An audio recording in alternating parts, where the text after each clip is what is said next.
Before being synonymous with fruit jams, the art club was called Art Installations Club, where he joined with the president of the art club, Marko Djapic. Marko, thanks for being on the show. Thanks for having me, Chris. So you are a mechanical engineer, correct? I might as well be. So, what's your year? I'm a sophomore right now. So I'm actually a chem bio, by the way. I lied to you about that.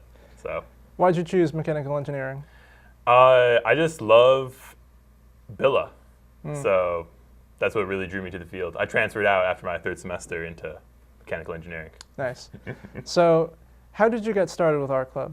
Well, my brother was a big part of the art club. Well, not a big part. He went to it and he liked it a lot, and he had a lot of friends in it. So he was really active in it. And when he was finishing up his master's, I was entering as a freshman. And of course, what are siblings going to do but peer pressure you into things?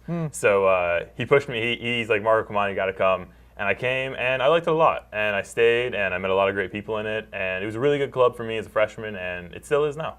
Nice. What cool things are art club doing next semester? Well, we're going back to Cooper Hewitt as one of our gallery trips. We're going to go to the Whitney Museum of American Art.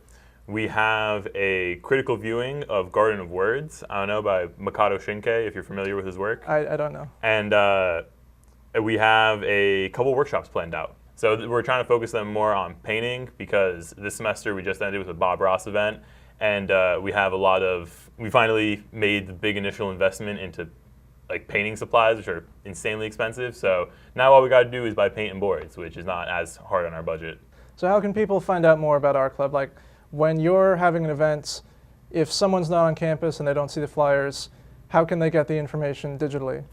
Unfortunately, not many ways. That's actually one of the things we're trying to work on.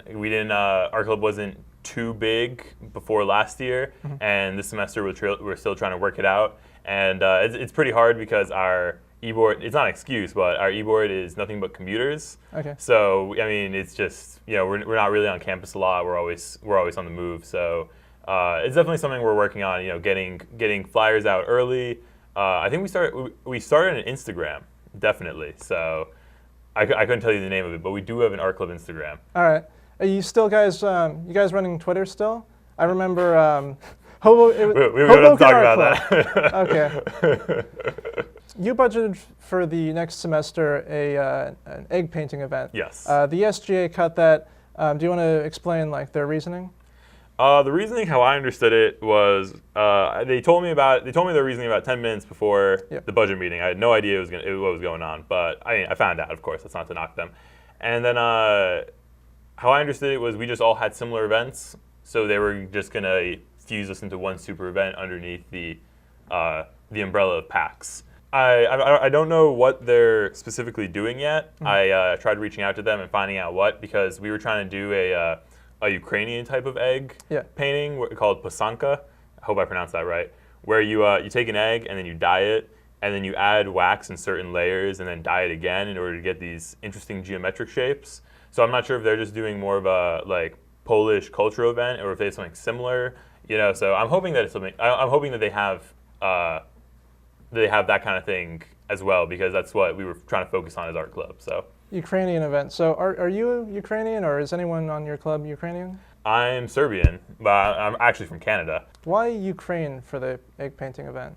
It was just, well, if you want the honest answer, we were trying to brainstorm events, and we wanted to do an egg painting event. So we looked into various egg painting art forms, and the first one that came up was pasanka, and it looked really good. Like, some of these eggs were absolutely crazy. So you wanted to diversify it, right? Yeah, we wanted to diversify it a bit. And then my last question before we go, what do you think is the dankest meme of 2016? See, that's a tough one, because Pepe's been making a comeback. There have been a lot of Pepes. There's been Dat Boy. Dat Boy's a good one. But I'd probably have to go with, if I had to go with any frog meme, it'd probably be the evil Kermit. For the sole purpose that it floors me every single time. So. Nice. I like the one where it says "Pass me the ox," and it's the guy from Home Improvement making weird noises. Oh no. Joe Biden, also a good one. Wait, like the old Joe Biden, or like the new Joe Biden? The new Joe Biden. The new Joe Biden. Where he's pranking the White House. True. Old Joe Biden is kind of creepy, and I don't really like it. I think you can drop the kind. I think it is pretty creepy. Yeah. Well, thank you for coming on the show. No problem. Thanks for having me.